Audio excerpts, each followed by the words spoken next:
제가 이 주제를 가지고 지난주부터 시작했거든요. 그런데 저의 설교를 지금까지 거의 한 1000편 정도로 올라간 것 같아요. 그런데 저의 설교 중에 어떤 설교보다도 조회수가 굉장히 빠르게 올라가고 있더라고요.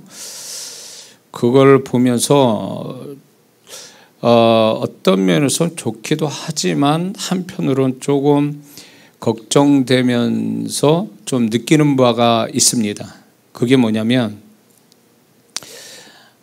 이런 부분에 대해서 많은 성도분들이 관심을 갖고 있구나. 시대적으로 주님의 오심이 가까우니까 이런 쪽으로 관심을 갖고 있는, 어떻게 보면 깨어있는 성도들도 있구나. 물론 호기심으로 이걸 찾는 분들도 계시지만 그 중에 이제 시대적 어떤 상황이나 영적인 성령의 어떤 내면에서 그렇게 뭔가 그런 마지막 때를 위해서 깨닫게 하시는 것들 때문에 이제 이런 부분을 많이 찾는 성도분들이 있는 것 같아요. 그런데 동시에 뭐가 있냐면 제가 이제 지금까지 22년 동안 성령 사역하면서 성령의 역사, 능력, 축복 이런 거에 대해서 굉장히 관심 갖고 열정 가지고 참여하는 분들이 계시거든요. 그분들이 참 그런 모습에 어떻게 보면 또 감사하기도 하고, 그런데 한편으로 제가 어떤 면을 봤냐면 그런 쪽으로 관심을 가진 분들이 신앙의 균형을 잘 잡고 가면 좋겠는데 한쪽으로 쏠린다라는 거예요. 그래서 제가 성령 사역도 하고 은사나 능력 사역도 하지만 형통 사역도 하거든요. 그리고 치유 사역도 하고 다 합니다. 그런데 이제 주님께서 이 성도분들을 올바른 균형 잡힌 신앙 갖게 하기 위해서 메시지를 전하시거든요. 주님의 마음에서 나온 메시지. 그래서 뭔가 신앙을 한쪽으로 기울어지지 말고 균형 잡고 가라고 하는 그런 측면에서 주님이 저에게 강한 메시지를 주시거든요. 그래서 저의 집회를 자주 참석하는 분들은 이렇게 한쪽으로 쏠려서 이상한 신앙을 가진 사람이 제가 생각할 때 드뭅니다. 왜냐하면 제가 성령께서 저에게 이런 거 균형 잡아 주시는 그런 어떤 그분의 이끄심이 있기 때문에 적어도 제 집회로 오래 참석한 분들은 절대로 한쪽으로 쏠려서 이상한 신앙을 갖지는 않거든요. 그런데 이제 시대가 시대니만큼 많은 분들이 자극적인 걸 자꾸 찾다 보니까 신앙 안에서도 자극적이고 이상하고 또 호기심이 가는 그런 쪽으로 자꾸 주제를 자꾸 찾다 보니까 아마 이제 그런 분은 거의 없다고 보지만 이런 쪽으로 관심이 있어서 제 설교를 이제 쭉 들어온 분이 아니라 주제가 보니까 알고리즘을 통해서 내가 관심 가진 건데 이 목사님이 이런 설교 안에 이런 제목으로 호기심이 있어서 들어온 분들이 많을 거라 봅니다. 근데 제가 이제 걱정이 되는 거는 이런 쪽으로 너무 이렇게 관심을 가지고 하다 보면 한쪽으로 쏠리는 신앙이 되거든요. 그 균형을 못 잡는단 말이에요. 그래가지고 신앙이 뭔가 이상하게 균형 잡힌 균형과 조화를 이루는 신앙이 아니라 뭔가 한쪽으로 전문적인 어떤 그 전문화된 신앙을 가지려고 그쪽으로 들고 파는 성도들이 있거든요. 위험합니다. 이런 신앙 위험해요. 이게 적어도 저같이 이렇게 영적 분별력 있는 목회자, 사역자라면 모르는데 이게 평신도 되는 분들이 아직 신앙이 전체적으로 이렇게 균형을 이렇게 전체를 보지 못하고 균형을 안 잡힌 상태에서 이거를 한쪽으로 내가 좋아한다 그래서 그쪽으로 들고 파다가는 자칫 잘못하면 위험한 신앙이 됩니다. 그래서 여지껏 신앙생활 잘한 거 다 까먹을 수도 있어요. 그리고 이제 이런 분들이 한쪽으로 쏠리면 뭐가 오냐면 이제 고집의 영이 역사합니다. 고집과 교만의 영이 역사예요. 그래서 목사가 얘기도 안 들어 먹습니다. 자기가 이쪽으로 들고 파니까 뭐 좀 아니까 누구의 이야기를 안 듣습니다. 이쪽으로 많은 선생들이 많으니까 거짓 선생으로부터 시작해서 이런 걸 많이 이제 접하고 듣고 느끼고 깨달아지고 막 이러니까 그게 이제 자기가 뭐가 된 것 같이 생각해서 영적 교만이 있고 고집의 영이 역사해서 누가 얘기해도 안 들어 먹습니다. 이렇게 되면 이런 사람들이 분별력 없는 신앙이기 때문에 나중에는 성령의 인도하심도 아니고 주님 뜻도 아닌 대로 막 흘러가 버리는 거예요. 이상한 사람 만나고 이상한 현장 가고 또 이상한 행동해버리고 그래가지고 지금까지 신앙생활하는 거 다 날려먹는 그런 성도분들이 있단 말이에요. 그래서 제가 22년간 그런 성도들을 봤기 때문에 제가 이 주제에 많은 분들이 들어와서 들었을 텐데 혹시 이런 분들 중에 이렇게 균형 잡지 못하고 한쪽으로 쏠리는 성도가 될까 이제 두려워서 제가 미리 이런 얘기를 하는 거죠. 그리고 이제 정말 이 주제 가지고 이렇게 관심 가지고 듣는 분들이 특히 이제 제 설교는 짧지 않거든요. 그렇기 때문에 지금 뭐 성도분들이 이제 또 한국 사람 조급함이 있잖아요. 그리고 이제 오래 하는 거 못 견디거든요. 그렇기 때문에 제 설교가 재미가 없어요. 오래 들어야 되니까. 그런데 이제 이런 부분에 많이 이렇게 관심을 가지면서 과연 이런 어떤 이 메시지를 들으면서 자기가 정말 신앙과 휴거 성도로서의 성경적인 어떤 모습을 가지고 있느냐, 그걸 가져가기 위해서 지금 듣는 거냐, 아니면 호기심이냐, 아니면 자기가 좋아하는 한쪽만 바라보고 한쪽만 어떤 이렇게 한쪽만의 신앙을 가지려고 하는 거냐, 이런 거에 대해서 제가 좀 염려하는 바가 있습니다. 이런 부분에 대해서. 제가 정령의 사역을 할 때 과거에 워낙 강하게 성령님이 역사하고 뭐 현장에 많은 역사들이 일어나니까 많은 성도분들이 그걸 보러 또 그걸 체험하러 오신 분들이 많았거든요. 그런데 제가 누차 주님의 마음으로 이제 말씀을 전하는데 그건 안 들어요. 그리고 메시지 전할 때 안 들어오고 성령 사역할 때만 들어와요. 이런 분들이 있어요. 메시지를 들어야 뭔가 좀 이렇게 무식한 영혼이 좀 지혜로워지고 뭔가 좀 주님의 마음에서 나온 이야기로 좀 균형 잡힌 어떤 내면과 신앙을 가질 텐데 이런 건 관심이 없는 거예요. 역사, 능력, 은사, 불 뭐 이런 데만 자꾸 치우치다 보니까 제가 굉장히 강조를 많이 하거든요. 그런데도 못 알아먹는 분들이 있어요. 그런 분들이 이제 혹 제가 이런 주제로 메시지로 전하니까 좀 관심이 가고 호기심이 생기니까 자꾸 이렇게 들은 분들이 있거든요. 제가 미리 말씀드립니다. 제가 지금 염려하는 부분에 어떤 신앙을 가진 분들이 아니기를 제가 부탁을 드리고 이렇게 한쪽으로 뭐 남들보다 더 많이 아는 어떤 신앙의 이런 내용을 알고 있다 그래서 그게 곧 무슨 뭐 다른 사람보다 레벨이 다른 어떤 주님으로부터 선택받은 사람이 절대 아니라는 거예요. 듣는다고 해서 그 사람이 자격되는 게 아니라는 거예요.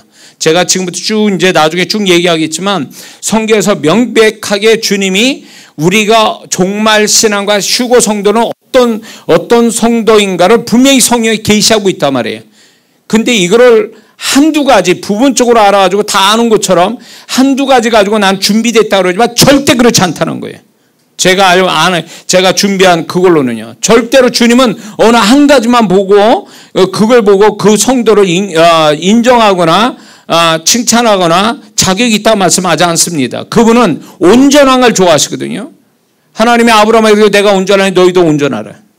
응? 온전한 걸 원하지 한쪽만 이렇게 되어지는 그런 거를 원치 않는다. 그거는 소위 말하면 장애 신앙이에요. 자칫 잘못하면. 제가 이제 어떤 영상을 보니까 어느 분이 한쪽 팔만 근육을 키우는 거예요. 그러다 보니까 이분이 왜 그런지는 알 수는 없지만 한쪽만 이 목도 이쪽은 얇고 이쪽은 두껍고 팔뚝도 이쪽만 두꺼운 거예요. 어깨도 이쪽만 두꺼워. 그러니까 사람이 균형이 잡혀야 되는 대조를 이뤄야 대칭이 돼야 되는데 한쪽만 그렇게 돼 있는 거예요. 다리도 한쪽만. 그래서 이 양반이 좀 저기 하는 거지만 이 정신적으로 문제가 있는 사람인가 그 불편할 거 아니에요 말이에요. 한쪽으로만 근육을 키우니까. 그런 영상을 짧게 보면서 저는 무슨 생각이냐면 신앙이 이런 식으로 가는 사람이 있을 거라는 거예요. 한쪽만 뭔가 남들보다 좀 나은 부분을 가지고 자기는 신앙생활 잘하고 있다라고 하지만 영적 분별력을 딱 볼 때 이 사람은 균형이 틀어진 소위 말하면 장애를 가진 신앙과 어떤 존재가 돼버린다는 거예요. 이거는 불합격이에요. 이거는 이런 신앙과 존재는 불합격이란 말이에요. 그분이 원하는 건 그분이 온전한 것처럼 우리가 모든 게 온전한 내면부터 우리가 어떤 영혼, 몸, 생활 이 모든 것들이 신앙 모든 게 온전한 걸 원하시지 뭔가 빠져버린 뭔가 균형을 못 잡으면 뭔가 장애를 가진 그런 거를 하나님 원하는 게 아니라 그러니까 우리가 이제 마지막 세대에 이 살아가는 데 있어서 그분이 우리가 뭐가 비어있고 뭐가 균형 못 잡고 뭐가 잘못되고 이런 것들을 샅샅이 세밀하게 발견시킨다는 거예요. 성령님이 그렇게 해서 미처 우리가 알지 못했던 저도 그분이 내가 나를 다 알지 못하니까 성령께서 이렇게 지적을 하신단 말이에요. 남들은 못 보지만 성령님은 나의 약점이나 빈틈을 보고 계시거든요. 그걸 지적하신단 말이에요. 그러면 그거를 어떻게든지 고치고 그 틈을 메우는 이게 온전함으로 가는 그분의 내게서 사역하시는 거거든요. 이게 늘 있어야 되는 거예요. 더군다나 주님이 가까운 이때는요. 더 우리가 빈틈없는 어떤 존재와 신앙과 삶을 갖는 것이 대단히 중요하다는 거죠. 믿습니까?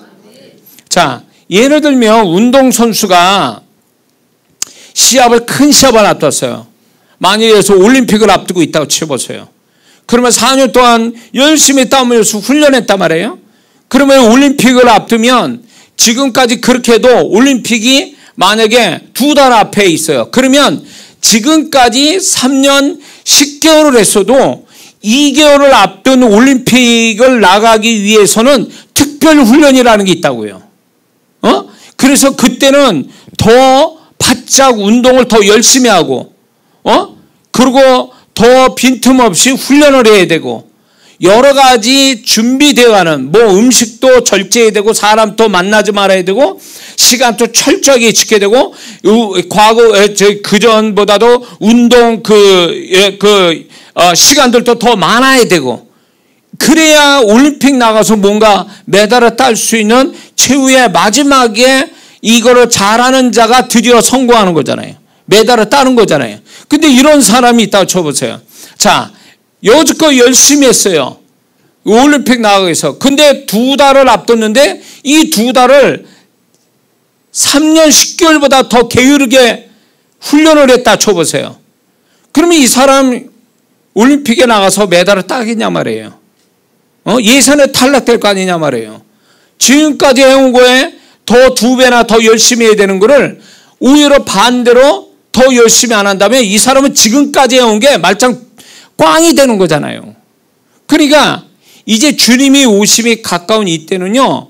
이제는 여러분들이 어떻게 생각이 되냐면 이제 큰 시합을 앞두고 메달을 따기 위해서 마지막 몸 관리하고 준비한다는 그 개념으로 우리는 살아야 된다는 거죠. 그러니까 과거에 보다도 훨씬 더 바짝 더 확실하게 그래서 운동 시합에 만약에 상대와 함께 뭔가 이렇게 몸을 부딪히면서 하는 시합이라면 자기가 그 시합의 약점이라는 게 있어요. 운동 선수들은 저도 운동을 했지만 과거에 해보면 다른 사람 몰라도 내가 자신이 상대방하고 뭔가를 할 때에 내 약점이라는 걸 내가 알고 있어요. 그러면 이 약점을 보완하거나 약점을 막지 않으면 반드시 시합 나가서 그 약점 때문에 자빠지거든요. 이 약점 때문에 패배당할 수 있거든요. 그러니까 이 약점을 어떻게든지 강점으로 만들기 위해서 훈련을 엄청 하게 돼 있거든요. 저도 과거에 그랬으니까. 그러니까 우리가 지금 신앙사라는 게 이제 주님의 오심이 가까운 이때에 우리는 이제 큰 시합을 앞둔 코앞에 둔 운동선수 같은 마음으로 바짝 나의 모든 걸 지금부터 잘 관리하고 더 단단하게 그리고 약점 없이 빈틈 없이 만드는 그런 것이 돼야 된다는 거죠. 믿습니까? 그런 면에서 이제 제가 이 부분을 이제 말씀을 드리는 겁니다. 여지껏 신앙생활 잘하다가 주님 오실 때 만약에 소위 세상 말로 속된 말로 개판으로 신앙생활하면 이 말짱 꽝이에요. 지금까지 한 게 다 끝나버리는 거예요. 하나님은 과거에 뭘 했다가 중요한 게 아니에요. 지금 또 너는 지금 또 변함이 없냐. 지금 네의 모습이 어떠냐. 네 상태가 어떠냐. 네 마음과 네 신앙과 모든 상태가 어떠한가를 그분은 그걸로 기준 삼는 거거든요. 그러니까 과거에 뭐 열심히 했다. 그건 주님 앞에 이거는 얘기도 꺼내지 말아야 되네. 이거는 의미가 없는 거예요. 과거가 빛나려면 내가 지금 그분 앞에 인정받는 자가 돼야 돼요. 지금 칭찬받는 사람 되면 그 사람은 과거도 인정받는 사람이 되는 거예요. 근데 지금이 엉망이면 그 사람의 과거에 아무리 해도 그걸 인정 못 받는다는 거죠. 그러니까 지금 우리가 여지껏 잘해왔다면 좀 더 잘해가지고 이제 내가 지난날 했던 것까지도 보상받을 수 있는 그런 성도가 돼야지 잘해온 거 다 까먹는 그런 사람이 돼서 안 해. 근데 지금 우리가 살아가는 세상이 우리가 지금까지 신앙생활한 걸 다 엎어버리려고 하는, 그걸 다 뒤집으려고 하는 세상 속에 우리는 살고 있다고요. 영적으로 위태로운데 지금 놓여져서 우리는 살아가고 있는 거예요. 그러니까 성도분들이 여지껏 신앙생활 잘하다가 갑자기 교회 떠나고 세상으로 가버린 성도들이 그게 바로 이제 사단이 이런 식으로 믿는 자를 교회에서 이렇게 나가게 만드는 그 강렬한 어떤 그 교회를 튀어나가게 만드는 강렬한 사단의 역사가 교회 안에 있고 성도들 안에 있다는 거예요. 그렇기 때문에 우리는 어느 때보다도 신앙을 잘 지켜야 되고 무엇보다도 분별력을 가져야 돼요. 영적 분별력이 없으면 진짜 소경 같은 사람 되는 거예요. 소경, 눈이 가려지면 아무것도 못 보고 분별을 못 하잖아요.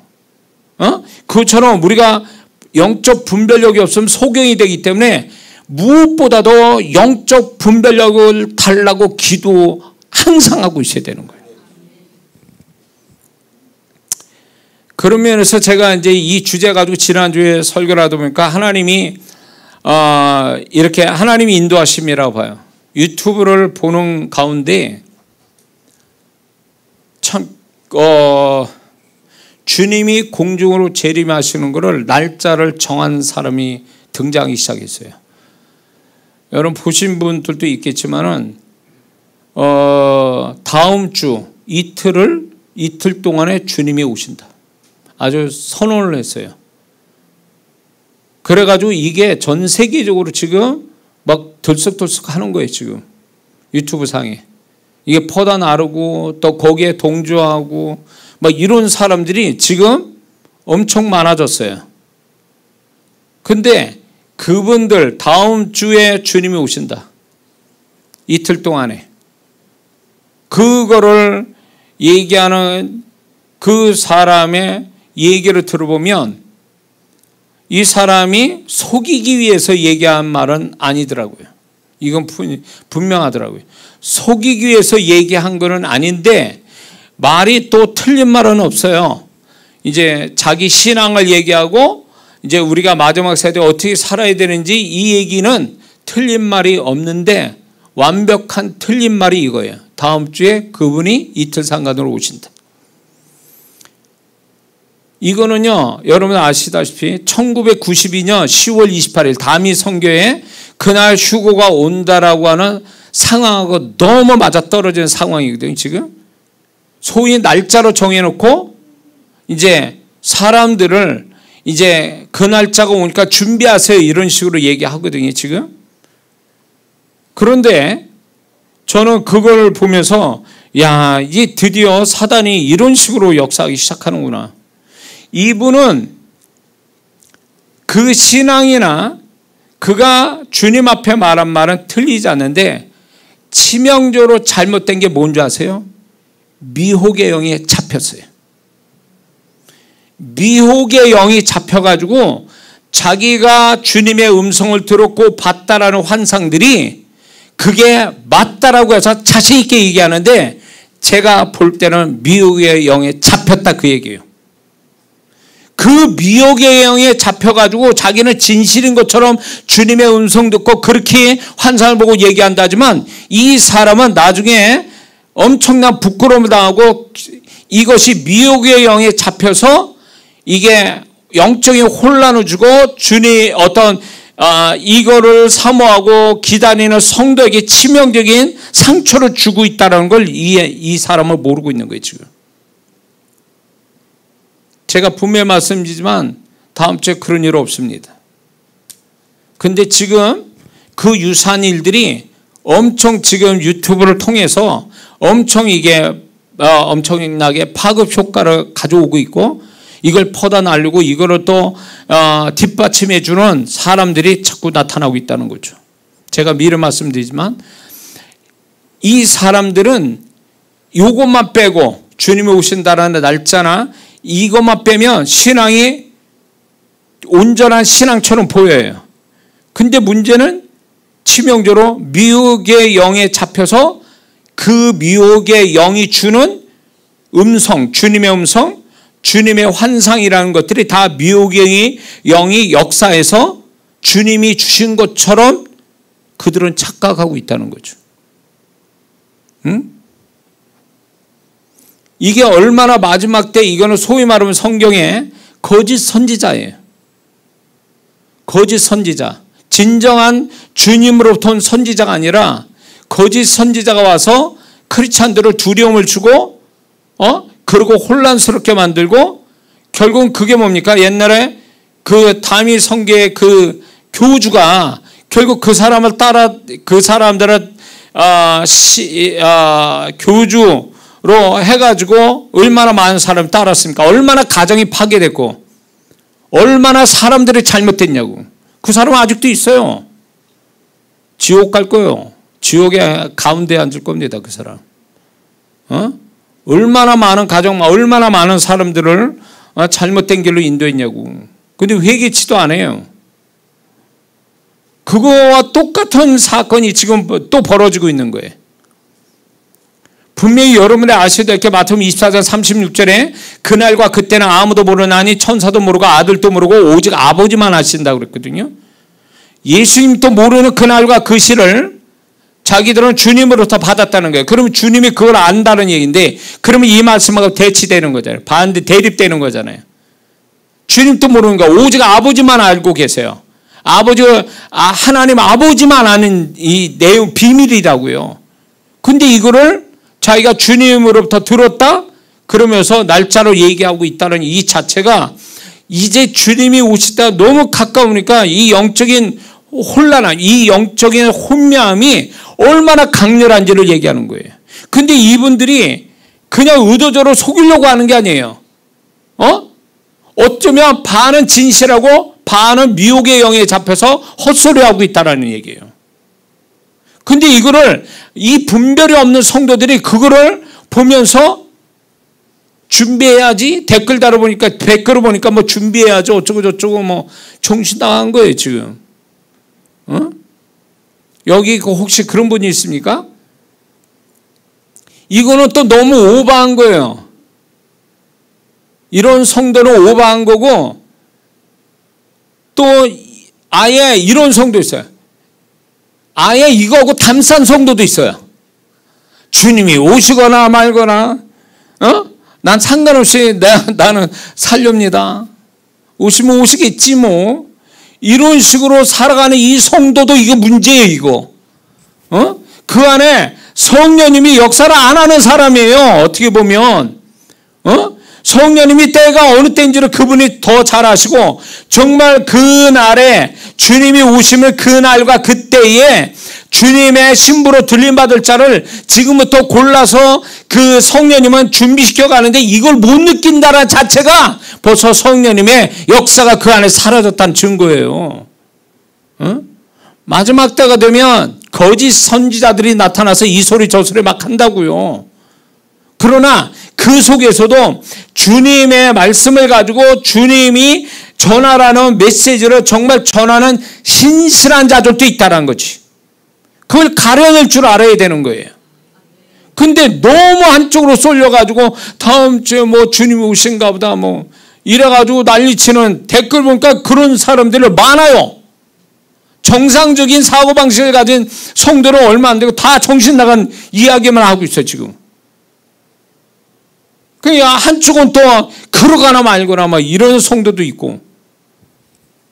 그러니까 양쪽이 다 문제가 되는 거예요. 귀신은 이걸 바라는 거야. 이게 아예 무관심하거나 그 주님의 오심에 대한 사모함도 없고 이거를 별로 중요하게 여기지 않는 성도가 되거나 아주 무감각하게 만들거나 한쪽은 너무 그게 치우쳐 민감해가지고 막 두려워하고 막 그리고 자기 삶을 이렇게 균형 있게 살지 못하면서 거기에 초점 맞춰서 살아가는 성도들 다 이 문제 많아요. 이거는 하나의 뜻이 아니에요. 이거는 잘못 알고 있는 거예요.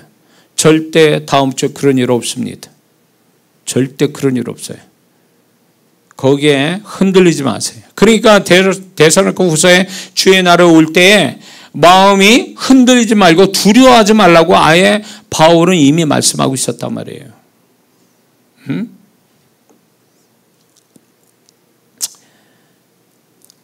저는 지금 이 주제를 가지고 메시지를 전하는 목적과 목표는 뭐냐면 우리가 종말론에 대해서 주님의 오심에 대해서 막연한 두려움을 갖거나 어느 한 부분을 너무 강조하거나 아니면 종말론적인 성경 지식을 배우는 목적으로 하거나 시대적 상황을 성경으로 푸는 그 자체를 목적으로 삼지 않습니다. 저는 그게 중요치 않아요. 우리는 이미 기본적으로 다 알고 있어요. 영적으로 기도하고 성실하게 신앙사하는 사람이라면 지금 사는 세상이 어떤 세상이구나. 그리고 아무리 성경 지식이 몰라도 내 안에서 성령께서 너 이렇게 살면 안 되지. 내가 올 건데 네가 준비를 해야지. 이런 거를 그냥 본능적으로 성령님이 그 안에 역사하는 사람은 분명 그걸 작업하신다는 거죠. 그래서 그런 성도들을 이제 막연하게 이제 제가 물어보면 이런 부분에 대해서 이제 물어보거나 이렇게 주님이 가르쳐 주신 게 뭐냐면 막연하게 생각한다는 거예요. 그리고 뭘 준비할지 모른다는 거예요. 그거는 알겠는데 주님이 한 번 공중으로 신랑으로 오시는 그 주님은 성경을 좀 읽어보면 알고 성령이 내 안에서 그거에 대해서 확신을 주시는데 그럼 뭘 어떻게 준비했냐는 거예요. 뭘 어떻게 내가 어떤 신앙과 어떤 존재로서 준비해야 되는지를 이걸 모른다라는 거예요. 성령께서. 그러니까 이제 제가 이 부분에 대해서 얘기를 할 수밖에 없는 것은 이런 성도를 준비시키라는 거죠. 이런 성도 깨어 있어서 주님의 신부가 되기를 원하는 성도들을 하나하나 빈틈없이 꼭 노아가 방주를 만들 때 마지막에 역청을 발라 방수 처리를 해서 방주가 물에 뜨게 만드는 그거와 같이 세밀하게 어떤 존재와 신앙과 삶을 갖게 만드는 것. 그래서 그분 앞에 충분한 자격이 되는 그런 성도를 만드는 게 제가 이 메시지 전할 목적입니다. 예.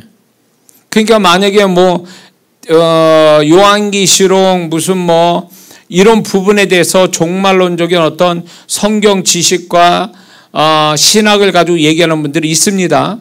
만약에 그걸 좋아하는 분이면 거기 가셔야 돼요. 저는 그거하고 상관없는 사람이. 그 초점, 그 방향으로 설교하는 사람은 아니니까 제가 그 부분을 미리 말씀드립니다. 자, 그런데 여기서 우리가 분명히 알아야 될 게 뭐냐면 예수님이 공중으로 재림하시는 것은 휴거될 자에게는 전 세대를 거쳐 정말로 단 한 번의 영광을 얻는 거거든요. 죽음을 맛보지 않고 그분이 예수님같이 몸이 변화돼서 공중에서 그분을 만나는 거니까 이거는 들림받는 자한테는 최대의 영광이에요. 인생의 영광이고 영광인데 이게요 양면이 있어요. 주님이 공중으로 재림하신다는 것은 양면이 있는데 동전의 양면같이 들림받는 자는 영광이지만 들림받지 못하는 자는 이 땅에서 심판과 환난을 통과한다라는 사인과 같은 거예요. 그렇기 때문에 주님이 공중으로 오신다라는 얘기는 하나의 최대의 축복이면서 최대의 재앙이 되는 거예요. 그렇기 때문에 주님은 우리가 모두가 준비된 자들이 정말로 남김없이 그분을 죽음을 맛보지 않고 그분을 공중에서 신부의 존재와 신앙으로 만나지는 것을 그분도 원하고 성령님이 지금 또 그 작업을 지금 또 하고 계시는 거예요. 그래서 여러분들이 이 메시지를 듣고 있다는 자체는 어떻게 보면 합격선에 들어온 성도라고 저는 믿습니다. 이걸 아예 못 듣고 사는 사람들이 있거든요. 아예 이런 메시지를 들어본 적도 없고 들으려고 하지도 않고 그러면 그 사람은 이미 불합격인 거죠. 어떻게든지 하나님은 이제 준비된 성도를 듣게 하잖아요. 깨닫게 하시고 준비케 하시고 이게 돼야 되는데 이게 듣고 보는 데서 시작되는 거거든요. 응? 자, 그래서 이제 저와 여러분들이 저와 함께 이 이야기를 나누어질 때 과연 어떻게 하는 게 주님이 이 마지막 세대에 주님이 준비된 성도의 모습이 뭔가를 우리는 분명히 알아야 되는데 이런 게 있습니다.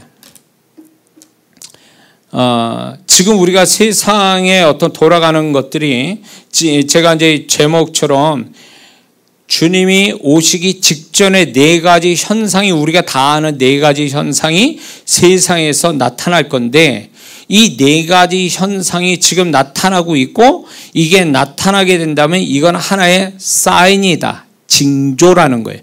징조는 실체가 그 징조가 있는 것은 실체가 뒤에 있기 때문에 징조가 있는 거거든요. 예를 들면 비가 오려면 어떻게 됩니까? 하늘이 먹구름부터 끼죠. 먹구름을 낄 때 비가 곧 오겠구나 라고 해서 나가야 되는 사람은 우산 들고 나가잖아요. 그렇지 않으면 비가 오겠는데 그냥 집에 있어야 되겠다. 그리고 집에 있거나 어떤 식이든 준비를 하잖아요. 비 맞지 않기 위해서 그거를 먹구름 껴서 비를 피하기 위해서 비를 안 맞으려고 방법을 만들잖아요. 여러 가지로. 그것처럼 이제 이 시대적 네 가지 징조가 어떤 네 가지 현상이 하나의 주님의 오심의 징조가 돼서 이제 그 징조를 통해서 앞으로 곧 그 징조 뒤에 오는 실체, 다시 말해서 이 네 가지 현상은 결국 뭘 가져오는 거냐면 주님의 오심이란 실체를 미리 징조로서 얘기하시는 거거든요. 그렇기 때문에 이 징조를 보고 우리는 심각하게 생각하고 마음에 이 부분에 대해서 우리가 조금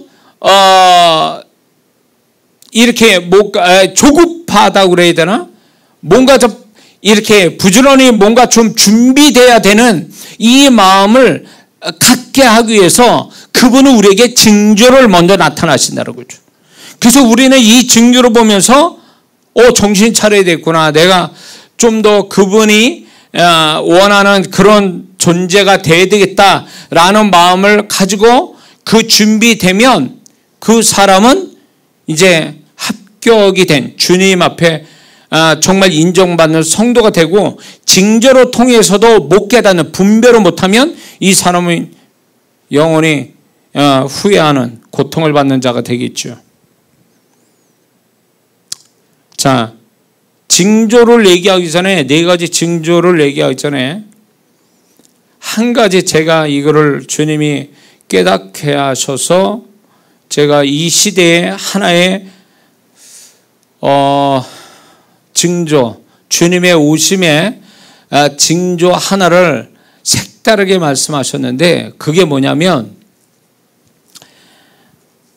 이 주님이 오심의 직전에는 무슨 현상이 오냐면 죽음의 사건이 굉장히 많아진다는 거예요. 사망의 사건이 엄청 많아진다는 거예요. 이 사망의 사건이 주님의 오심을 알리는 하나의 부정적 사건이 징조예요.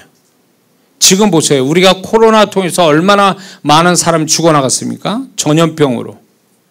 지금 전쟁을 통해서 전 세계적으로 이렇게 얘기합니다. 지금같이 분쟁이 나고 전쟁이 있을 때가 없었다는 거예요. 지금만큼. 그러니까 전 세계가 지금 전쟁통이고 분쟁터가 굉장히 많은데, 거기서 무슨 일이 벌어집니까? 죽음의 사건이 일어나고 있는 거예요. 죽음의 사건이.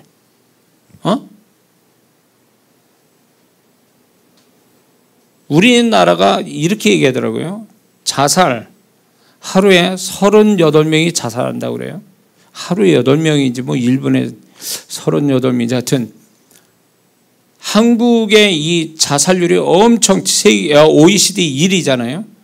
근데 이게 전 세계적인 현상이에요. 자살. 이유가 뭐든 간에 이 자살의 배경에는 귀신이 있어요. 죽음의 영이 있어요.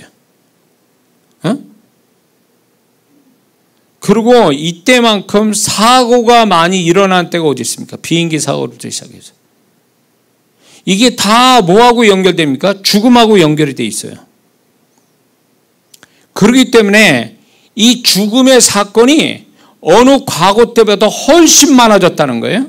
사망의 사건들이 훨씬 많아지고, 반면에 반대적인 무슨 현상이 있냐면 생명의 역사가 줄어들고 있다는 거죠.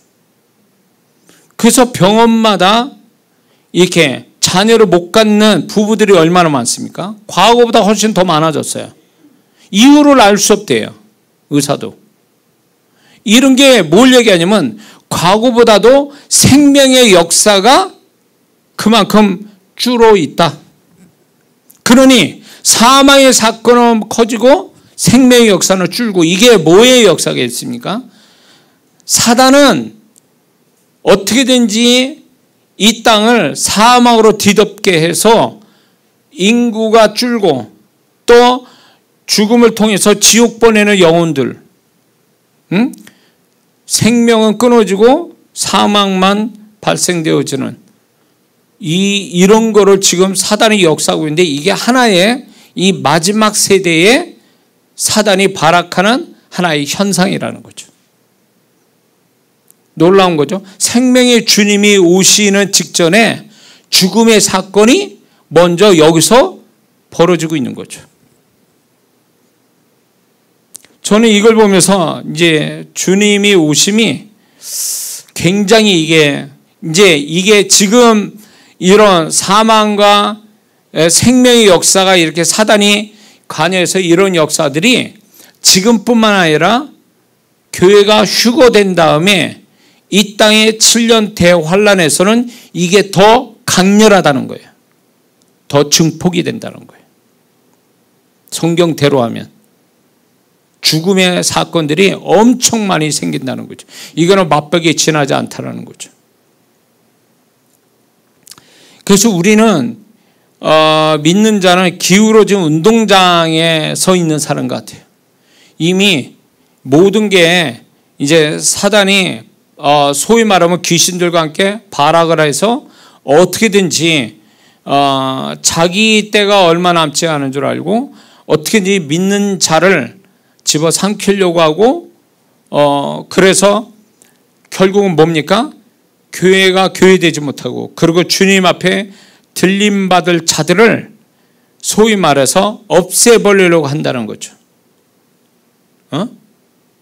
그래서 사단이 뭐가 있냐면, 이제 또 얘기하겠지만, 사단이 이 구원받은 자들이 다 이렇게 휴거를 대서 주님 만나면 얼마나 좋겠습니까? 그런데 제가 느껴오는 거는 그렇지 못하다는 거예요. 왜 그러냐? 사람의 죄성 플러스 이 사람이 세속적인 사람, 그 다음에 죄를 버리지 않고 사는 거, 거기에 악한 영이 붙어가지고 그 영혼을 어떻게든지 주님에서 뜯어내서 멀리 있게 만드는 이 작업을 어느 때보다도 많이 한다는 거예요. 이 마지막 세대 때. 그래서 자, 예를 들면 이건 예를 드는 거예요. 100명의 믿는 자가 있다. 그러면 이 100명 중에 몇 명이 주님의 신부로서 들림받을 자인가? 라고 할 때 100명은 분명 아닙니다. 100명 단어는 아니라는 거예요.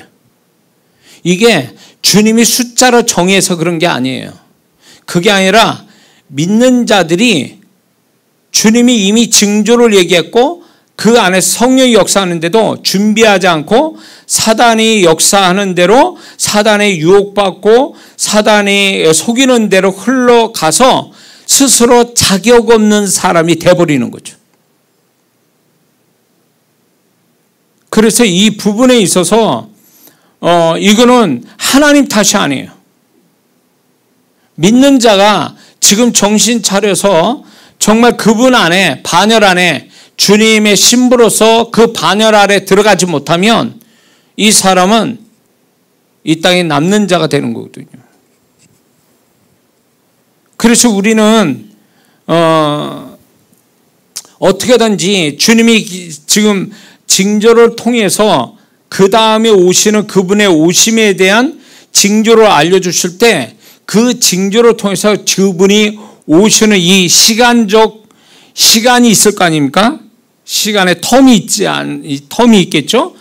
요 사이에 우리가 충분히 준비하는 것, 들림받을 만한 자로서의 종말신앙 휴거 성도가 되는 것, 그분이 그걸 원하시는 거예요. 근데 이걸 얼마나 가치 있게, 얼마나 소중히 여기고, 얼마나 중요하게 여기고, 이걸 얼마나 심각하게 여기는 성도가 되느냐, 아니면 이거를 아무것도 아닌 것처럼 생각하냐, 여기서부터 쫙쫙 갈라지는 거죠. 그래서 이게 같이 구원받았는데 한 사람은 데려가고 한 사람은 땅에 남게 되고 이런 일이 벌어지는 거예요. 밭을 가는데 한 사람은 한 여인은 데려가고 한 여인은 땅에 남고. 왜 이렇습니까? 같은 그 현상에 같은 존재로 같이 있어도 누구는 들림받고 누구는 들림받지 못하는 이거의 차이는 하나의 하나님이 주권적 역사가 아니라 그 사람의 태도가 정말로 그럴 만한 태도가 있느냐 없느냐에 따라서 거기서 갈라지기 시작한다는 거죠. 그래서 우리가 지금 지금 신앙은 밑바닥의 기초를, 든든한 기초를 이 종말신앙 휴거 성도로서의 이 신앙을 깔아놓고 그 위에 신앙을 균형 있게 갖지 않으면 안 되는 시대가 됐다는 말이에요. 지금 왜 그러냐? 시간이 촉박하다는 거예요. 이거 아십니까? 시간이 굉장히 짧아요. 그분의 오심이. 이렇게 얘기할 수밖에 없어요. 저는 시간이 여러분이 생각하는 것만큼 그렇게 길지 않아요. 저는 이렇게밖에 얘기 못합니다. 그러니 저와 여러분들이, 저는 이걸 하나의 소위 말해서 그냥 메시지를 만들어서 전하는 차원의 단순한 강단을 주고 정기적으로 목요일 날 되니까 설교한다, 그 차원이 아니에요. 지금 저는 이거는 하나의 하나님께 어떤 꼭 부탁받아서 이걸 해내야 되는 하나의 중요한 해야만 하는 일을 지금 제가 하는 거거든요. 그래서 저는 이거를 다른 분들은 모르겠는데 제가 이렇게 그 부분에 나름대로 주님이 저한테 마음 주셔서 준비를 하는데, 이런 주님이 종말신앙 휴거 성도가 되는 데 있어서 구체적으로 이렇게 저렇게 나열해서 그거를 가르쳐주는 사람을 저는 못 봤거든요. 제가 못 찾은 것일 수도 있어요. 그러니까 제 마음에는 주님이 그러면 네가 준비해라. 네가 준비해서 네가 말을 해라. 이런 얘기거든요. 그래서 저는 저 나름대로 이제 준비해서 이걸 통해서 여러분들이 이제 제가 제 개인적으로 주님이 주신 사역 중에 청년 때 저에게 마음을 강하게 부어주신 게 침례 요한의 사역이거든요. 침례 요한의 사역이 세 가지가 있는데, 아비의 마음을 자식에게, 우둔한 자를 지혜롭게, 주의 오심을 예비케 하는 것. 이 세 가지 사역이 침례 요한의 사역이거든요. 저는 청년 때 저는 그거를 받았어요. 그래서 제가 지금까지 이 세 가지 사역을 지금까지 하고 있는데, 그 중에 지금 해야 되는 사역이 주의 오심을 예비케 하는 사역. 그래서 메시지를 통해서 여러분과 함께 이거를 나눠지는 것으로 인해서 저는 여러분에게 이거를 주의 오심을 예비케 잘 예비된 성도가 된다면 저는 사명을 다했다고 봐요. 그래서 그 부분을 지금 나누려고 하는 거죠. 자, 그렇다면 첫 번째 무슨 일이 있는가? 뭐가? 주님의 오심의 첫 번째 현상이 뭐냐? 주님 오시기 직전의 현상이 첫 번째는 사람들의 내면이 타락하는 현상이 온다는 거예요. 내면의 타락함. 그거는 디모데 후서 3장 1절에서 5절 말씀을 우리가 다 아는 말씀입니다. 제가 이 말씀을 읽어드립니다. 내가 이것을 알라. 말세에 고통하는 때가 이르리니 사람들은 자기를 사랑하고 돈을 사랑하며 자랑하며 교만하며 비방하며 부모를 거역하며 감사치 아니하며 거룩하지 아니하며 무정하며 원통함을 풀지 아니하며 모함하며 절제하지 못하며 사나우며 선한 것을 좋아하지 아니하며 배반하여 팔며 조급하며 자만하며 쾌락을 사랑하기라 하나님 사랑한 것보다 더하며 경건의 모양은 있으나 경건의 능력은 부인하는 자니 이 같은 자들에게서 내가 돌아서라. 이게 주님의 오심에 있어서 이게 지금 세상의 현상이면서 동시에 교회 안의 현상이거든요. 이런 현상이 주님의 오심의 직전에 사람들의 마음의 현상이 이런 게 온다라는 거예요. 분명하게 여기서 이 말씀을 좀 우리가 분석하자면 세 가지 잘못된 사랑이 사람들 심령 안에서 역사한다는 거예요. 자기 사랑, 돈 사랑, 쾌락 사랑.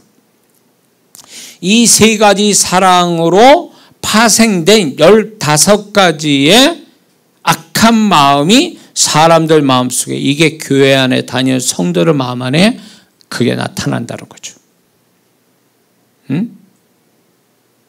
그래서 우리가 이 세 가지 잘못된 사랑이 지금 세상에 보여지고 있거든요. 지상 외모주의, 우리나라처럼. 우리나라 사람처럼 이 외모 가꾸는데 얼마나 신경 많이 쓰는 나라가 없어요. 그리고 이제 화장품, 성형, 헬스, 이런 것들이 다 자기를 사랑하는 하나의 표현 방법이잖아요. 패션, 이런 것들. 그리고 이제 음식, 여행, 죄 짓는 문화, 이런 것들이 다 근본이 뭐냐면 자기 사랑, 돈 사랑, 쾌락 사랑이거든요. 근데 이런 어떤 세 가지 잘못된 사랑이 사람들 속에 있고, 이게 교회 안에도 성도도 심령 안에도 이게 있다라는 거예요. 그래서 마지막 때는 이 세 가지 사랑이 우리 안에 마음에 자리 잡지 않게 하기 위해서 우리는 반대로 주님 사랑, 하나님 말씀 사랑, 그 다음에 영혼 사랑, 이것이 우리 안에 들어와서 자리 잡게 해주는 게 신앙생활입니다. 믿습니까?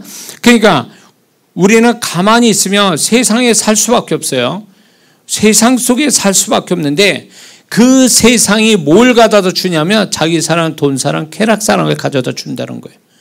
그러니 우리는 세상에 살 수밖에 없는데 그게 나를 잘못된 사랑을 주는 거를 소멸시키고 자리 잡지 못하게 하려면 교회 생활을 통해서 개인적인 신앙생활을 통해서 주님 사랑, 말씀 사랑, 영혼 사랑이 우리 안에 마음에 자리 잡고 있어야 된다는 거죠.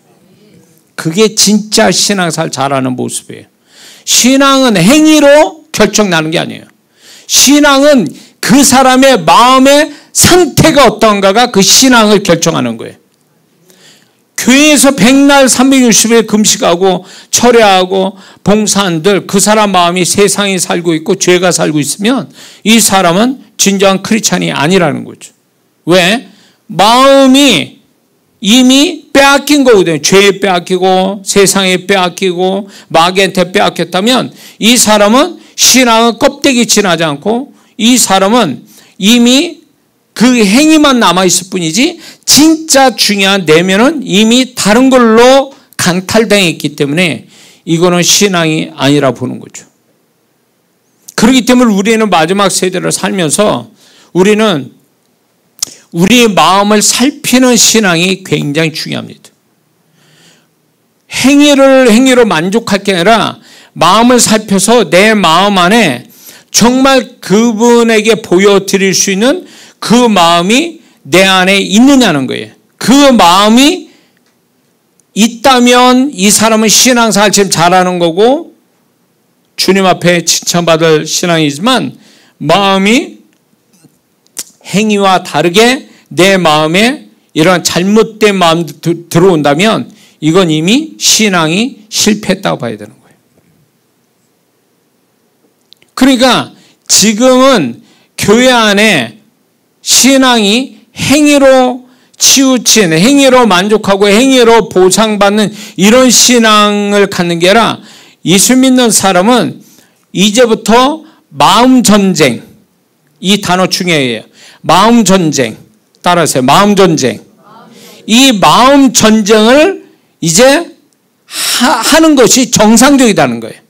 마음 안에 전쟁을 일으켜야 되는데 우리 안에 잘못된 마음이 자리 잡아서 역사하지 못하고 주님이 원하는 마음을 내 안에 자리 잡게 하는 이 치열한 이 싸움을 우리는 외면하지 말고 이 싸움에서 그래서 이겨서 내 안에 그분이 원하시는 마음이 자리 잡게 하는 거.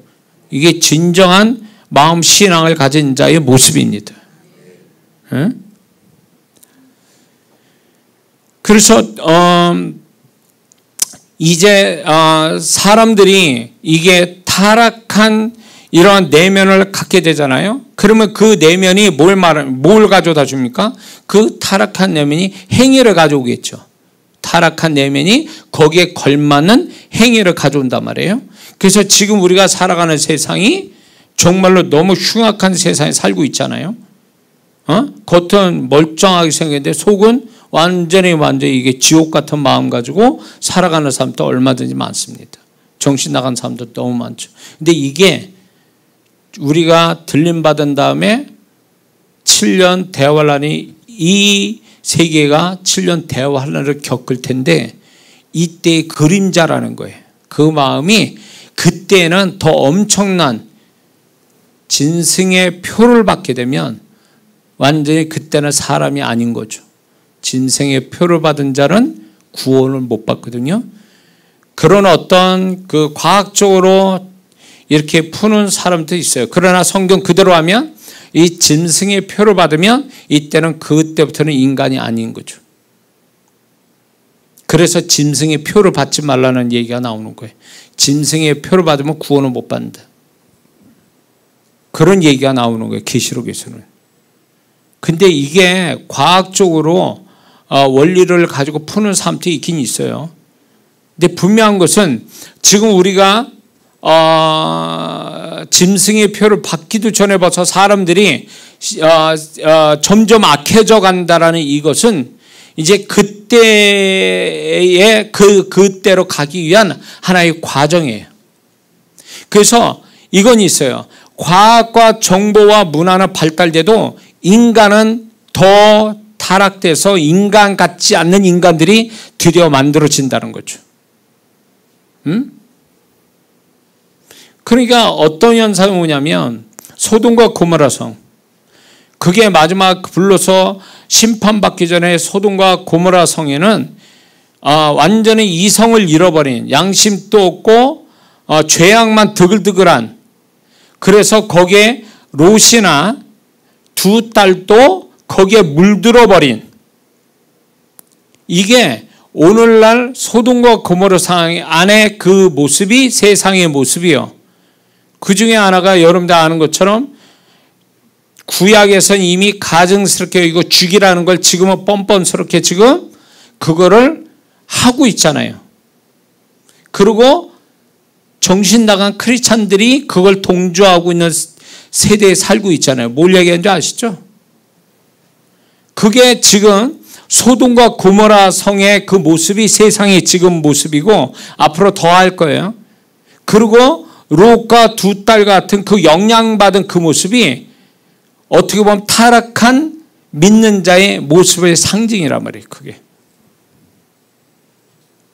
지금 그러기 때문에 예수 믿는 사람이 이렇게 이런 세상적 문화에 이게 물들어서는 안 된다라는 거예요. 그래서 어느 때보다도 살기는 편하지만 이제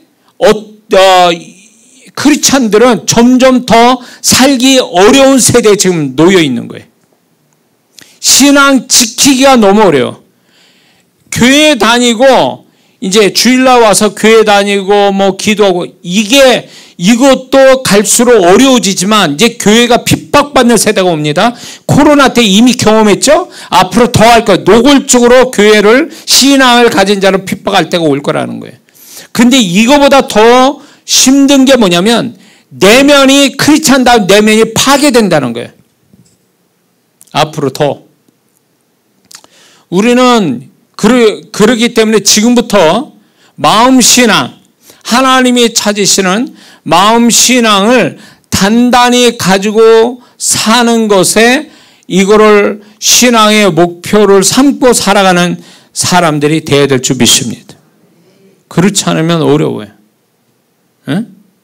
뭐 교회만 다녔다고 그 사람들이 신앙 온전한 게 아니거든요. 신앙이 온전해지려면 그 마음까지도 온전해져야 되는 거예요. 하나님이 찾고자 하는 그 마음까지 다 가지고 있어야 돼. 그래서 우리 마음 안에는 그러니까 하나님이 기뻐할 이 주님 사랑, 말씀 사랑, 영혼 사랑, 이게 항상 우리 안에 나를 지배하게 만드는 이 작업으로서 교회 생활하고 신앙 행위를 갖는 것이 되어야 된다는 거죠.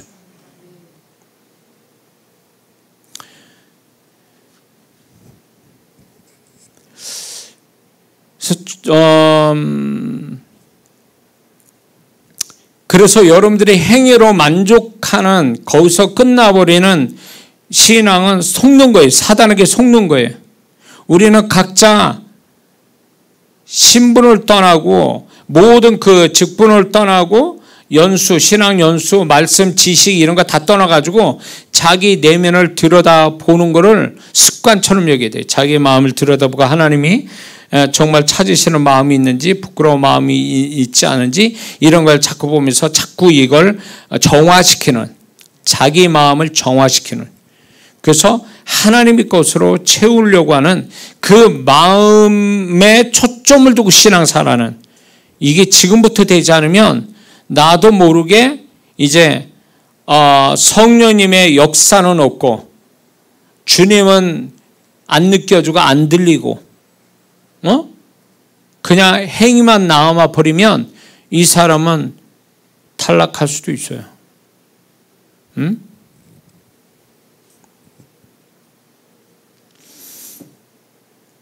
자, 그래서 사람들이 내적인 어떤 타락 현상을 가지는데 우리가 거기에 믿는 자가 거기에 같이 그런 모습으로 가져서는 절대 안 된다는 거죠. 자, 그러면 이제 내면의 타락 현상이 있다면 두 번째는요, 세상적 현상이 있는데, 우리가 눈에 보이는 세상의 속에서의 어떤 현상이 있는데, 첫 번째는 이거에 대해서 주님이 비유적으로 말씀하고 있죠. 노아의 시대와 롯의 시대로 분명히 말씀하고 있죠. 마태복음 24장, 누가복음 17장에서도 얘기하고 있죠. 주님 말씀하죠. 노아의 때와 같이 인자의 임함도 그러하리라. 홍수전에 노아가 방주에 들어가던 날까지 사람들이 먹고 마시고 장가들고 시집가고 있으면서 홍수가 나서 저희를 다 멸하기까지 깨닫지 못하였으니 인자의 임함도 이와 같으리라.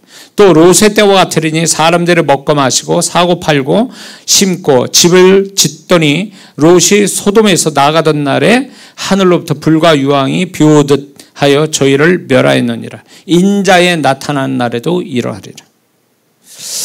이거를 주님이 오심에 대해서 우리가 이거를 우리에게 징조로 말씀하고 있는데, 노아의 때와 롯의 때에 공통점이 있어요.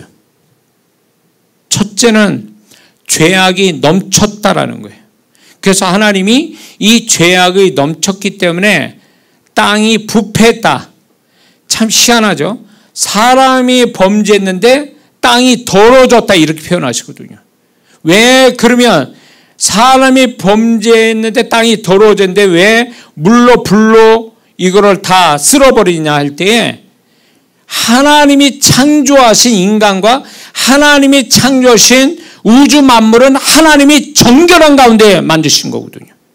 근데 인간이 타락하여 죄를 범하고 죄를 가진 자가 발바닥으로 다니면서 죄를 범하니까 그 발바닥을 밟는 이 땅과 인간의 죄가 접속이 됨으로 인해서 땅이 저주받았다, 그 얘기예요. 그래서 이걸 통해서 우리가 알 수 있는 게 뭔지 아세요?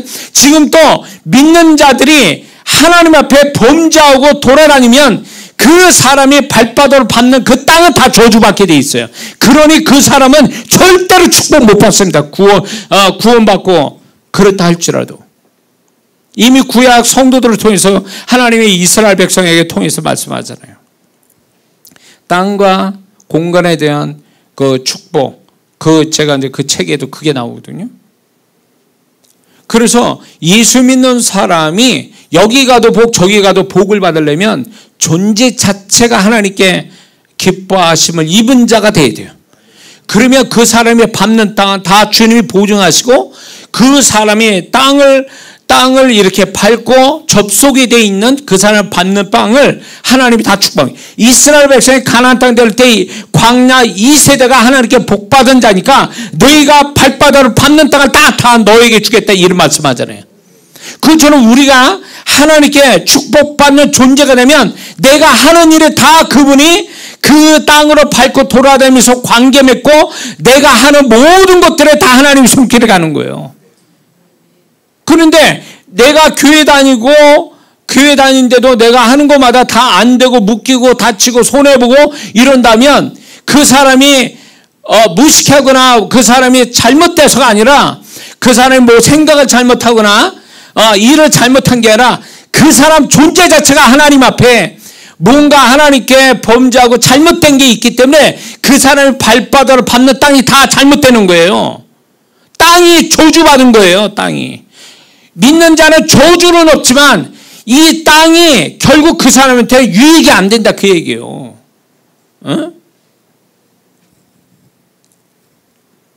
그래서 하나님은, 저도 그걸 경험했지만, 하나님은 믿는 자 존재 자체가 축복의 존재가 되면, 자, 이삭이 하나님께 순종하고 모리아 산에서도 순종하고 그랄 땅에서도 애굽으로 가는 걸 안 가고 그분의 말씀대로 순종하고 이렇게 되니까 무슨 일을 벌였습니까? 그 존재가 순종함으로 하나님께 존재값이 높아지니까 그랄 땅에 농사도 한 번 안 지어보는 이삭이 그 땅에서 농사 지을 때 그 땅의 사람보다 100배나 10배나 더 잘 맺었다는 거 아니에요.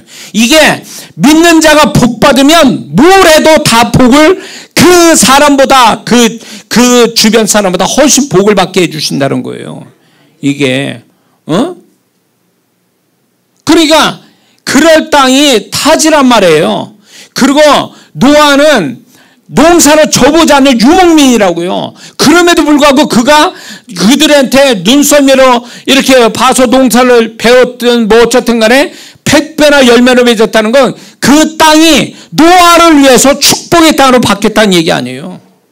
농사 기술을 잘한 게 아니라 그 농사에 그 노아가 축복된 사람이니까 그 땅이 복을 받았다 그 얘기예요. 어? 노아가 아니라 죄송합니다. 잠깐 흥분했어요. 이삭입니다. 예. 자, 그래서 믿는 자가 이게 존재값이 높아진다면 그 사람이 밟는 땅을 그분이 다 책임져 주셔요. 그렇죠? 그런데 믿는 자가 이게 존재값이 뚝 떨어지면 관계된 게 그 땅 자체가 축복이 안 되는 거예요. 그러니까 그 사람의 존재값과 땅은 연관이 있다는 얘기예요. 우리가 공중에 붕붕 떠다니는 사람이 아니잖아요. 그러니까 땅을 받고 다니기 때문에 이 땅이 축복이 되려면 나라는 존재가 축복이 돼야 돼요. 땅과 나의 존재는 붙어서 다니는 거예요. 그래서 예수 믿는 사람은 존재값을 높이는 게 이게 가장 중요하고 존재값을 높이면 다 끝나는 거예요. 성경이 이미 그 얘기를 하고 있으니까. 응? 그래서 이 노아와 노세 때의 공통점은 죄악이 넘쳤다. 죄악이 넘쳤다라는 게 공통점이에요. 그래서 심판을 받을 수밖에 없다. 근데 여기서 그 다음에 공통점이 뭐냐면 이들이 노아의 때나 롯의 때는 열심히 살았다는 거예요. 시집가고 장가가고 이게 다 뭐냐면 일상생활을 굉장히 열심히 했다는 거예요. 지금 우리가 얼마나 복잡하게 아주 얼마나 힘들게 살아갑니까 이게. 지금 그렇잖아요. 열심히들 삽니다. 그 다음에 공통점이 뭐냐면 종말을 깨닫지 못한다는 게 노아와 롯의 때하고 똑같아요.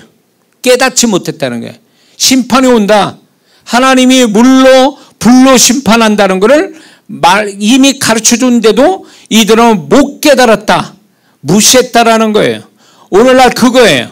세상을 무시하는 거 당연해. 그런데 교회 안에서부터 교회 안에 하나님 심판이 시작되는데 교회 안에 구원받은 자들이 이걸 무시하는 자들이 나올 거라는 거예요. 네? 심지어는 뭐 동성애도 뭐 찬성하고 이러는 게 정신 나가 쾌찬도 있는데 뭘. 그러니까 주님이 오신다는 이거는 아예 설화 이제 옛날 전설 이야기를 듣는 거예요. 그래서 이걸 안 믿는 자들의 교회 안에 있다는 거죠. 심지어는 뭐 방언도 안 믿고 뭐 방언은 끝났다라고 하는 성도도 지금도 있으니까 말당한 거죠. 응? 그러니까 교회 안에 이제 깨닫지 못한다는 거예요. 이게 공통점이에요. 노아와 롯의 시대처럼 깨닫지 못한 자는 어떻게 됩니까? 심판받잖아요. 물로 불로. 이게 공통점이에요. 또 하나의 공통점이 뭔지 아세요? 노아의 때와 롯의 때의 공통점은 뭐냐? 소수의 사람은 구원받았다는 거예요. 이게 공통점이에요. 소수의 사람. 노아의 8식구, 롯과 2딸, 3명만. 그때 당시 소돔과 고모라 성에는 성경학자들이 3,000명이 거주했다고 그랬어요. 3,000명에 3명만 구원받은 거예요. 그러면 이게 몇 분의 몇이요 도대체? 1000분의 1을 100분의 1이요. 어? 자, 이거를 보면은 이걸 뭘 계시하느냐? 지금 우리가 살아가는 세대를 보여주고 있잖아요. 주님의 오심에 대한 상징적인 모습이잖아요. 근데 여기서 중요한 거는 소수의 사람만 구원받았다는 거예요. 이게 성경의 여러 군데서 종말론적인 어떤 해석을 하자면 정말로 구원받아 주님의 축복에 이런 영광스러운 축복을 받을 사람이 100%가 아니라는 거예요. 100%가 아니다. 씨 뿌리는 비유, 주님의 비유 속에 길가, 돌자, 가시덤불, 좋은 땅 이렇게 얘기하죠. 열매 맺는 거는 좋은 땅 하나예요. 새 땅은 불합격이죠. 그리고 주님의 마태복음 25장에 슬기로운 처녀, 미련한 처녀 5, 슬기로운 처녀 5 얘기하죠. 50%죠. 그걸 얘기하고 있죠. 계시록의 7교회를 보세요. 7교회는 여러분들이 아셔야 될 게 계시록의 7교회를 통해서 이 종말론적인 해석을 좀 하자면 주님의 계시록의 7교회는 칭찬만 있고 칭찬과 책망이 있고 책망만 있고 이 세 그룹으로 나눠져요. 7교회 중에. 그러면 칭찬만 받는 서문화나 빌라델피아 교회는 칭찬만 받죠. 그리고 칭찬과 책망 받는 세 교회 뭡니까? 4교회가 있죠. 그 다음에 책망만 듣는 라우디게 교회 있죠. 여기에서 분명히 이기는 자에게만 그분이 상급을 주신다고 약속했거든요. 그런데 완전한 이김을 갖는 교회는 어느 교회냐면 빌라델피아 교회와 서문화 교회예요. 그렇죠? 칭찬만 있으니까. 그런데 책망과 칭찬이 있는 교회 성도는 50이에요. 50%예요. 그러니까 책망받을 거를 버리면 이기는 성도가 돼서 칭찬만 듣는 성도 돼서 자격 있는 성도가 되는 거예요. 50%. 그런데 라우디게아의 교회는 100% 망한 교회예요. 100% 이 성도들은 패배한 성도라는 거죠. 그렇게 되면 완벽하게 불합격된 성도는 라우디게아 교인들이거든요. 그러면 7교회에서 한 교회가 완전한 불합격이에요. 근데 이 라우디게아가 교회 사적으로 좀 비유를 보자면 지금 현대 성도들을 얘기하는 거거든요. 그렇기 때문에 이거를 저는 이렇게 이걸 왜 이렇게 종말론적으로 이걸 해석하고 싶냐면 분명히 성경 안에는 이게 있어요. 합격한 자와 합격과 불합격 사이에 왔다 갔다 하는 자와 완전한 불합격. 이게 딱 신앙 안에서도 이게 딱 세 가지로 구분이 된다는 거예요. 성도가. 그래서 우리가 예수 믿고 구원받았다라는 그 하나 가지고 우리는 그냥 구원을 지키고 구원을 완성시켜 가는데 열심을 내지 않으면 우리는 어쩌면 이 구원조차도 정말로 우리는 이게 위태로울 수도 있다는 거예요. 그래서 어느 목사님도 구원받으시면 괜찮습니다. 천국 가는 동안 넉넉하게 천국 갑니다. 저는 이거 위험하다 봐요. 이렇게 말하는 사람들이. 그러면 구원받은 다음에 뭔 짓을 해도 괜찮다는 거예요? 교회 안 나와도 괜찮고 신앙생활 안 해도 천국 간다는 얘기예요? 그런 논리가 어디 있어? 그런 구원이라면 그렇게 타락한 구원이라면 예수님이 그 타락한 구원을 주시기 위해서 십자가에 못 박혀 죽으셨냐고. 아니거든. 근데 너무 우리가 이 구원을 내가 구원받은 다음에 구원에 합당한 크리스찬이 되는 거를 열심히 하지 않아도 괜찮은 것처럼 생각하는 이런 생각을 갖는다면 귀신의 속삭임이에요. 그렇지 않습니다. 그래서 우리는 구원을 주님 앞에 구원의 은혜를 보답하기 위해서 더 그분을 닮아가고 그분이 기뻐하는 존재가 되어가는 것이 구원에 보답하는 일이거든요. 그분의 십자가를 보답하는 것은 뭡니까? 그분같이 살고 그분의 모습을 닮아가는 거 아니에요? 그게 구원을 보답하는데 구원의 보답은커녕 구원을 무시한 채 구원은 거룩함을 갖고 천국을 가게 만든 건데 거룩함에 반대로 산다면 이 구원을 잃어버린 자의 모습 아니냐 말이에요. 응?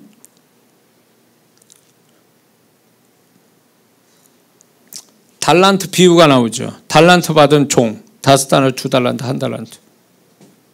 여기에서 3명의 종이 나오는데 한 명의 종은 쫓겨나죠. 그렇죠? 1달란트 받은 종은 쫓겨납니다. 1달란트 빼앗기는 것뿐만 아니라 쫓겨나요. 이게 종말론적인 계시로 볼 때 이 종이 누구를 얘기하는 거예요? 이게 안 믿는 사람 얘기하는 겁니까? 주님의 이 비유 속은 다 믿는 자를 위한 계시거든요. 비유로 말씀하고 있다고. 그렇기 때문에 이거를 저는 이 종말론적인 계시, 종말론적인 해석을 이렇게 하고 싶은 거예요. 왜 그러냐? 우리가 예수 믿고 구원받아 죽은 다음에 천국 가는 거하고 죽음을 맛보지 않고 그분을 신부의 존재와 신앙을 가지고 그분을 만나는 건 차원이 다르다는 얘기예요. 차원이 완전히 달라요. 제가 거듭 말씀드리지만 이거를 여러분들이 구원받아 죽은 다음에 천국 가는 거하고 동일한 선상에 동일한 수준에서 보면 절대 안 된다는 거예요. 그래서 우리는 정신을 바짝 차려야 되는 거예요. 내가 자격이 되는 성도가 되는 것을 여기저기로 내가 딱 이렇게 점검을 해야 돼요. 점검을 여러 가지로 점검 시스템을 만들어서 내가 그게 지금 내가 잘 되어 있는지를 스스로 체크하고 그러고서 내 나름대로 체크를 해서 이게 문제다면 그걸 고치고 괜찮다면 그대로 또 진행하고 그런 모습으로 살아가는 이게 자기만의 주님이 내가 주님이 이 부분을 이런 식으로 점검 시스템을 치밀하게 만들어서 이거대로만 살아간다면 나는 문제가 없겠다라는 자기 나름대로의 영적 점검의 시스템을 가지고 살아야 되는 거예요. 이게 없으니까 조그만 착한 일 하면 난 괜찮아. 뭘 괜찮아? 착한 일 하나에 9가지가 다 엉망인데 그러면 이 사람이 이 착함이 빛나냐는 말이에요. 근데 많은 성도분들은 내가 한 가지 하나님께 잘하면 나머지 다 내가 잘못된 것도 다 그걸 묵과해 준다고 생각해요. 나머지 잘못된 것도 다 덮어가신다고 생각해요. 아니요. 이건 이거고 이건 이거라고요. 달라요. 하나 잘한 거 가지고 9가지 내가 잘못하고 있는 걸 덮어갈 생각하지 말라는 얘기예요. 근데 많은 성도들이 그거를 까부치려고 그래. 그거를 덮어가서 하나님 봐주신다고 생각해. 이런 쪽에 이런 식의 신앙이니까 성장도 없고 변화도 없고 주님이 바라는 존재도 못 되는 거라고 이게. 이거를 아는 사람이 있고 모르는 사람이 있어요. 한 가지 잘하는 것만 크게 볼 뿐이지 9가지 잘못한 거를 보는 사람이 있고 보면서도 고칠 마음이 없는 사람이 있는가 하면 아예 모르는 사람이 있어요. 자기를 모르는 사람. 이건 더 심각한 성도죠. 우리는 신앙생활 잘하면 잘할수록 나 자신을 더욱 그분에 비추어서 더 세밀하게 알아가는 게 이게 정상이에요. 근데 이게 주님과 말씀을 상대하지 않으면요 맨날 내가 잘하는 걸로 알고 있어. 거기다가 자아도취가 돼가지고 자기가 잘하는 줄 알고 있다가 뭔가 하나가 정말 주님을 기쁘게 한다. 그러면 이게 업돼가지고 굉장히 하나님 앞에 내가 정말 주님 옆구리에 앉아있는 사람같이 생각해요. 그렇게 생각하면 안 돼요. 그렇게 생각하면 안 된다고. 나 자신을 점검하는 100가지가 있는 데서 내가 한 가지 잘한 거 가지고 그거가 자랑할 게 아니라고 99가지를 점검해야 되는 거예요. 거기서 나를 발견해서 내가 고치려고 해야지 하나 가지고 그거 가지고 울고 먹을 생각하면 안 된다 그 얘기요. 속된 말로. 주님이 제가 이제 사역을 하잖아요. 그러면 정말 여러분들도 놀랄 일 제가 더 놀라거든요. 왜냐하면 주님이 저를 통해서 일하심이 크시니까 정말로 여러분에게 자랑이 될 것 같아서 얘기를 못하지만 하여튼 그런 놀라운 일들이 막 일어납니다. 할 때마다 일어나요. 지금 또 우리 교회에서 일어나고 있고 다 일어나는데 그런 거 일어나는 거에 대해서 저는 너무 기쁘죠. 하나님 나를 써주셔서 감사합니다. 그런데 그때뿐이요. 하나님이 그걸 통해서 영광 받으시지만 그때뿐이요. 그 다음부터는 주님이 지적이 들어오는 거예요. 주님의 지적이. 너 왜 그렇게 하지? 너 왜 그렇게 말을 하지? 그러니까 이게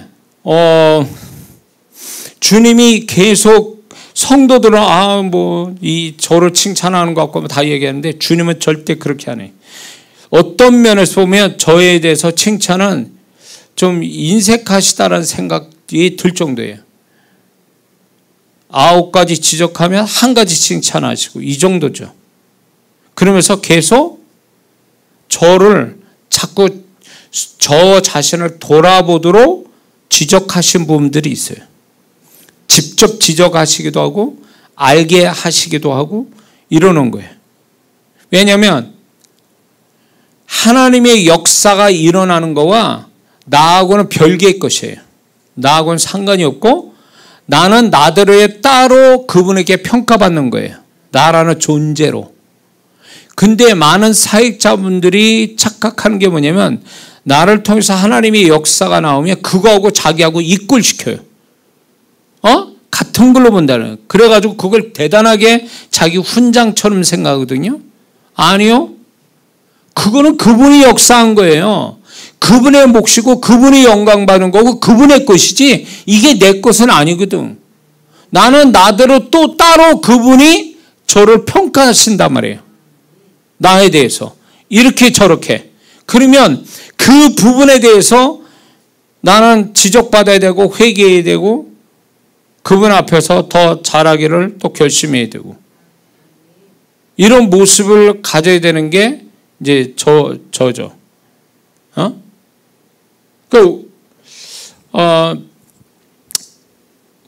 우리 신앙이 계속 주님 앞에 이렇게 더욱더 이렇게 빈틈없이 하나하나 자기의 어떤 허술한 점을 메꿔가는 것이 신앙의 성장이고 그게 주님의 존재값이 높아가는 모습이거든요.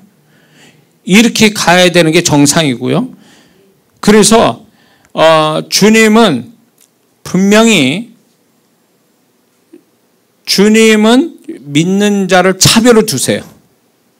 구원만 공평하고 나머지는 차별을 두세요. 이거 아셔야 돼요. 그러니까 이게 그냥 그분이 아무 뜻도 없이 그냥 이 성도는 내가 이뻐하고 저 성도는 내가 미워하고 싫어 이런 차원이 아니에요. 구원은 동일하게 은혜로 공평하게 나에게 주시지만 그 다음은 그분은 공평하지 않아요. 차별을 주신다고. 냉수 한 그릇 주는 소자에게 주는 것도 상을 주신 분이에요. 그 정도로 차별을 주신다 그 얘기예요. 내가 어떻게 하느냐에 따라서 그분이 나를 차별을 주신다는 그 얘기예요. 그렇기 때문에 거저 구원처럼 거저 뭐 잘 되는 게 아니란 말이에요.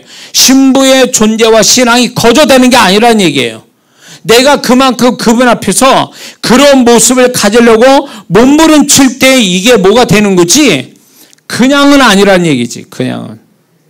에? 은혜가 되십니까? 자, 그래서 우리는 이 세상은 노아와 롯의 때와 같다라고 주님이 말씀해 주셨기 때문에 우리는 지금 그런 때에 지금 살고 있는데 이때에 우리가 어떤 사람이 되어야 되는지. 노아를 하나님이 왜 선정했을까요? 노아는 그 당시에 의인이고 하나님과 동의하는 자라고 그랬어요. 여기에 굉장한 힌트가 있는 거죠. 그때 당시에 수많은 사람 중에 노아를 선택했다는 건 자격이 있었다는 거죠. 뭐, 의인이고 하나님과 동의. 이게 결정돼요. 하나님과 동의했다. 우리가 교회 생활하는 것도 하나님의 동행이고 개인적인 동행이 있잖아요. 하나님과 동행하는 자가 자격이 부어지는 거죠. 이 환난을 피해가는 거죠. 환난을 피해가면서 동시에 영광을 얻게 되는 거죠. 노아가 그랬고 롯은 뭡니까? 롯은 베드로후서에 뭐라 합니까? 롯은 의인이라고 그랬어요. 불쌍한 의인이죠, 사실은. 그 소돔과 고모라 성에 있는 사람보다는 나은 의인이라고 그랬어요. 그런데 이 롯은 결국 결정적으로 누구 도움을 받냐면 아브라함의 기도의 도움을 받죠. 아브라함의 기도가 있었기 때문에 그가 살아난 거거든요. 의인이면서 기도받은 자로서 환난을 면하게 된 거죠. 그래서 여기서 우리가 알아야 될 건 우리가 서로가 기도해줘서 격려해주고 축복해주는 일, 이건 대단히 중요해요. 그리고 롯처럼 불쌍한 의인은 되지 말아야 돼요. 불쌍한 의인이 아니라 명목상의 의인이 아니라 세상에 물든 의인이 아니라 정말 그분이 바라시는 의인, 노아 같은 의인으로 살기를 바라시는 거예요. 그래서 롯과 노아는 구원받은 영광을 얻고 환난을 피해간 자의 상징이란 말이에요. 바로 우리가 그런 존재가 되라고 지금 이 비유로 말씀하고 있는 거죠. 그래서 이런 모습으로 우리가 살아가는 우리 모두가 돼서 지금 이런 메시지를 통해서 여러분들이 무엇보다도 주님의 오심에 대한 사모하는 영이 성령께서 그 영을 부어주시기 원하세요. 저도 이 메시지를 전할 때만 제가 이거를 준비한 게 아니라 오래 전부터 이제 제 간증을 하자면 좀 이제 간증하기엔 좀 이른 감이 있는데 그거를 오래 전부터 주님이 제 마음 안에서 이 마음을 주셨고 나만 간직한 게 아니라 이제는 같이 공유하기를 원하셔서 주님이 메시지를 전하고 계시는 거거든요. 전에 지금 주시는 거거든요. 그렇기 때문에 제 안에 그분이 이거에 대한 사모함을 주셨던 이 마음이 지금 제가 여러분과 함께 이 메시지를 전하면서 같이 전달되기를 좀 바랍니다. 이게 성령으로 말미암아 여러분들의 주의 오심을 정말 사모하는 이 마음이 끊어지지 않는, 주님 오시는 그날까지 꺼지지 않고 이게 더 충만해서 이 마음 중심으로 신앙생활하고 삶을 살아가는 우리 모두가 되어야 될 줄 믿습니다. 기도하겠습니다.